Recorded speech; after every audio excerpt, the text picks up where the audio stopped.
90-Day Fiancé follows the lives of couples who go through the K-1 visa process, hoping to bring their future spouses to America to get married and start their lives together. After 8 seasons and multiple spin-offs, there has been plenty of drama, chaotic moments, and iconic quotes. The 8th season may not be one of the best seasons of 90-Day Fiancé, but it still features memorable cast members who brought plenty of drama. They say actions speak louder than words, but sometimes direct quotes from 90-Day Fiancé's cast tell more about their personalities than anything else. Brandon. I am definitely very close to my parents. Brandon lived with his parents on their farm in Dinwiddie, Virginia, and they have a great relationship. In addition to working as a pest control technician, he also helps out with daily tasks on the farm. Their relationship is a big part of his life, often causing conflict in his relationship with his fiancée Julia. She wanted them to have their own place, so they could feel more like a couple, but Brandon didn't want his parents to be upset about him leaving home. He seemed to avoid confronting them to try and keep them happy, but Julie felt ignored. He eventually learned that he has to sacrifice some of the closeness with his family if he wants to have a future with Julia. Julia. I can't believe I'm here. I take the green card and stay here. Joking. Born in Russia, Julia moved to America to be with her fiancé Brandon. When she arrived, she was incredibly excited to start the next chapter of her life. Julia is seen as outgoing and bubbly, someone who likes to laugh and joke around. She likes to have excitement in her life, and moving to a new country was a source of that for her. She was thrilled to be in America and see the sights, and was looking forward to future opportunities. In her giddiness, she said this line, famously seen in the trailer for the season premiere. She did make sure to clarify that she was merely joking, as people may have taken it out of context. Mike. I am excited, I'm nervous, I'm scared, I'm everything in between. After a tumultuous ending on 90-Day Fiancé, the other way, Mike was understandably nervous about his fiancée Natalie moving to America. She gave the engagement ring back after an argument, but later on they decided to give things another try. Mike felt many conflicting emotions this season, including anger at Natalie breaking off the engagement, and worry that things might go sour between them again. He remained hopeful and did his best to make her happy. After a while, he started to feel stressed out because he didn't know what Natalie wanted from him, and they still disagreed on fundamental things. Many 90-Day Fiancé fans feel their relationship was fake, as they felt he didn't seem too interested in being with her anymore, but he did attempt to make it work. Natalie. Why 90 days? Who invented this 90 days? Why not half a year? Having moved to America to be with Mike, she was unsure if he wanted to get married. She knew she loved him, but didn't believe that 90 days is enough to know if she truly wants to spend the rest of her life with someone. Since her debut, Natalie has made it known that she's serious about settling down and starting a family. It's extremely important to her to find someone who holds the same goals and values. While she raised a good point about feeling rushed into marriage, if she's unsure of whether she truly loves Mike, it made her look indecisive. She spent a lot of time alternating between wanting to marry him and wanting to go back to Ukraine. It's clear Natalie doesn't like to feel rushed when making major life decisions, and this quote shows that maybe the process just isn't for her. Stephanie. Everybody likes to call me a cougar, and I'm not offended by that. I own it. Stephanie's first and only season on 90 Day Fiancé saw her pursuing a K-1 visa for her 27-year-old fiancé Ryan, who is from Belize. The 51-year-old has admitted she has a habit of dating younger men, with Ryan being the youngest. While she took pride in being a cougar, she did express disappointment in the financial aspects of her relationship. In addition to sending Ryan expensive gifts, she also paid his wages at a job she helped him get, and his mother's rent. She felt this made her more of a sugar mama, and while she doesn't mind being a cougar, that's not a label she wishes to have. She wants someone who genuinely loves her, and not what she can provide for them. Ryan. Don't forget yourself in that package. Ryan is Stephanie's fiancé from Belize. Prior to appearing on the series, he and Stephanie would see each other a few times a year, when she would fly out to Belize. When they were apart, Stephanie took care of him financially. As Stephanie was preparing for her trip, she told Ryan she couldn't fit all the gifts she bought him in her luggage. Ryan laughed her off and told her not to forget to bring herself along with the gifts, letting her know he cares more about being with her than anything else. When Stephanie arrived in Belize, he was very eager to spend time with her after having been apart for months. You're my European personality, it's too much here. Yora's introduction to 90 Day Fiancé featured her first moments in New Orleans with her fiancé Jovi.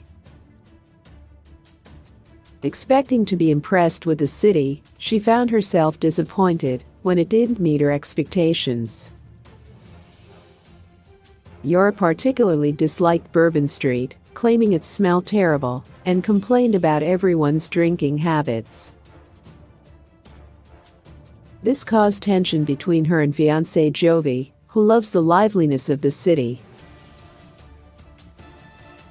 While she does love to have a good time, she prefers a cleaner and more regulated environment. She is more of a relaxed person, preferring to travel and experience new things, rather than partying and drinking. Jovi. I love living in New Orleans. The vibe's great. There's always something going on, 24 hours a day. Originally from a small town called Laris, Jovi became fascinated by New Orleans as a child.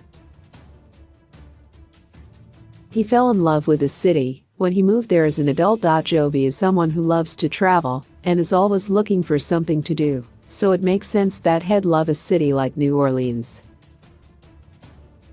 He loves to party and have a good time, including going to bars and strip clubs with his friends, which causes tension between him and Yara. When she announced she was pregnant, he realized he had to put a limit on his partying ways. He still likes to have fun, but these days he does it in a more family-oriented way. Tarek. I am excited. I'm pumped.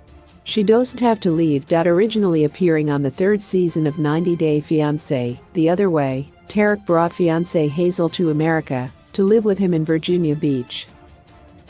He was excited to marry her and start their life together, and eventually bring her son to come to live with them. Tarek was very energetic on his way to pick Hazel up from the airport. He dressed up, donning a blue tuxedo and carrying a huge bouquet. When Hazel arrived, he was so thrilled to see her that he teared up after they embraced. He has always seemed genuinely happy with their relationship, and this quote definitely captures his joy at having her there with him. Hazel. Being in America is like a dream. When Hazel first arrived in America, she compared it to feeling like she was in a dream. She'd been eagerly awaiting her trip to Virginia Beach to start a new life with Tarek and eventually include her young son. Critics and even some fans claim that much of what 90 Day Fiancé shows is fake. Fans have doubted the reality of their relationship after Hazel admitted during a tell-all episode that she pursued it for the money and chance to start a new life in America. She may love Tarek, but she seems to spend more time thinking of other things, such as exploring her sexuality and potentially making their relationship polyamorous.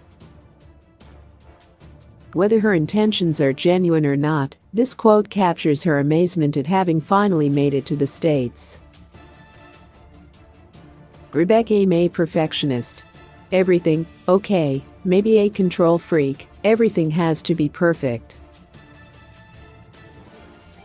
Rebecca's ex-husband is Moroccan, so she's no stranger to the K-1 visa process. According to the list, the divorce was finalized after Zide proposed to her and before he moved to America.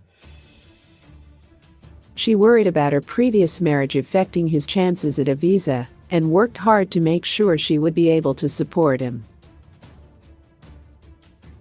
Rebecca is someone who likes it when things go the way she wants them to, regardless of how anyone else feels about it. When she visited Zide in Tunisia, she dressed inappropriately and didn't cover her tattoos when they were out because she didn't want to feel uncomfortable.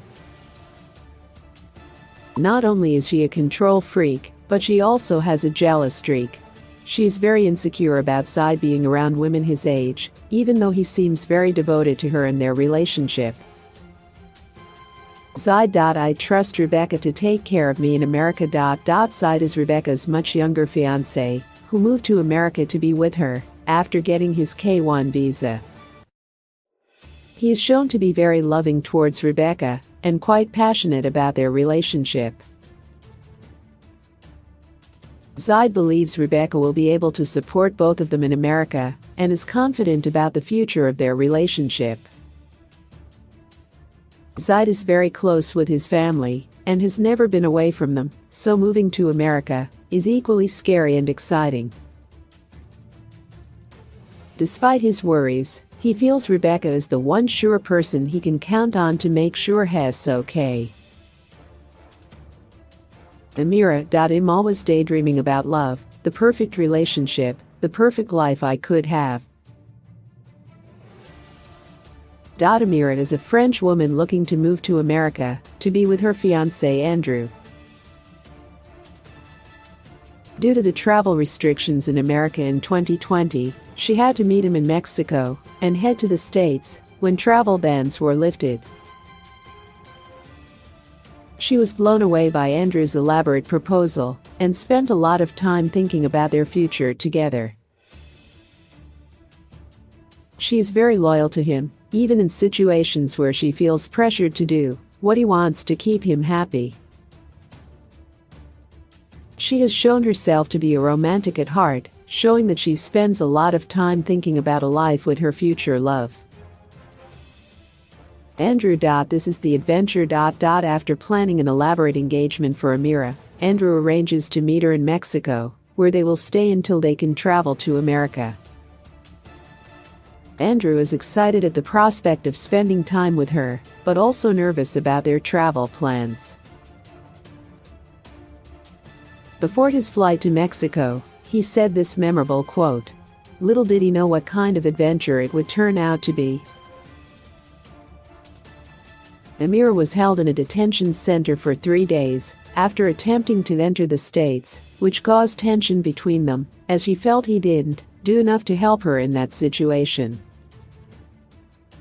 Things didn't work out between them after that, and they split right before Amira was set to travel to America.